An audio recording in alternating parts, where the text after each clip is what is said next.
doing well. New subscribers, thank you. It means the world to me. I appreciate it. Welcome to the channel. And this is a little bit of a conclusion into the video I put out yesterday about the Philippine Embassy in New York. I didn't want to end it with just contacting the Secretary of Foreign Affairs on the issues here at this embassy. So this morning I sent an email directly to the president in the Philippines, straight to his palace. And of course, you know, we're all on a different time frame, so probably not going to hear anything. Hopefully I do hear something back. Probably not until Monday, because we are already Friday. Right now it's around noon time Friday, so it's after I believe it's after midnight or after 1 a.m. or something over in the Philippines. So yeah, you know, it's one of those things, guys, where I'm pretty sure that they're probably used to getting emails. I don't know, but clearly there are some big issues. There's some major issues at this facility, and you know, I just, you know,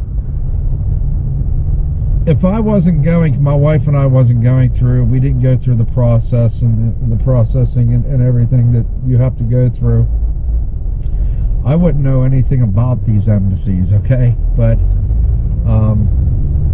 you know, although my wife is already a U.S. citizen here, we've already completed, got through the whole process. It's all over for us. Currently seeking dual citizenship for her, and which led us to having to contact the embassy again to get some questions answered. And of course, it was 2 weeks and we still had not spoken to anybody.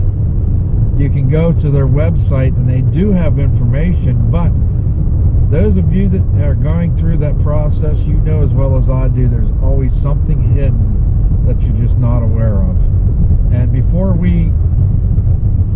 each step that we went through this whole process, we always did a double, triple take, and to double check, triple check everything to make sure everything was in place before we sent it out. And I think a lot of that had to do with us not really ever having any issues through the whole processing. So, you know, once again, with contacting the Philippine Embassy and having the exact same experience I had last year, I couldn't believe it. And, you know, to hear other people's stories on how bad it was for them going through the embassy over there, I don't know, I took it upon myself. I just felt the need to send out emails again. And I got to be honest with you, it shook things up a little bit. I think when you send out emails like this, it shakes things up a little bit, because I was getting contacted right away. Exactly when they said they would contact me is right on the nose, which was 3:45 p.m. yesterday. My phone was ringing, and the lady is helping us right now with the information that we need. And you know, it shouldn't have to be that way. That's the whole, you know, it just shouldn't be this way. People should not have to deal with this.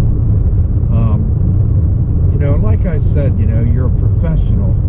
You obviously have the knowledge, the training, you know, the background, the skill, everything that's needed that puts you in that position. And for, you know, man, I don't know. How can you work for the government? You work for the government, so why wouldn't you take things a little bit more serious on helping the people that need your help? These are people that have, you know, have a life too, and stressful at times with that type of work, and it may become very busy at times, but hey, you're doing that type of work, okay, and depending on, I guess, how long you've been doing it, I would think that you'd be used to it. You know how to handle stressful situations when, you know, you see a room full of people and you're like, oh my goodness, you know, oh my goodness. But the part that got me the most is how they still today do not answer their phones. The phone will just constantly ring, and when you first, it'll be like an answering service right from the very beginning, and it'll ask you if you know the party's extension, you know, whatever, and then it goes through that whole phase where, you know, for passports, please press 1. For visas, please press 2, and so on. I think it was up to 6. I went through each one of them, and I am not even kidding you. I thought, well, if I'm not getting an answer on 1, let me try 2. If I'm not getting an answer on 2, let me try 3.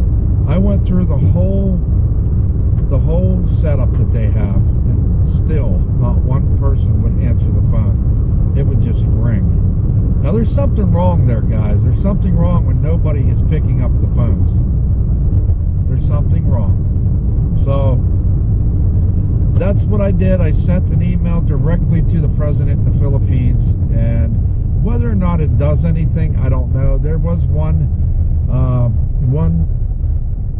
person that did leave a comment and said, you know, if the president catches wind of this, the president will fire them. And I'm not looking to get anybody fired, but if that's what it takes, okay, if that's what it takes, you got to get some people in there that's willing to do their job, get the job done for the people.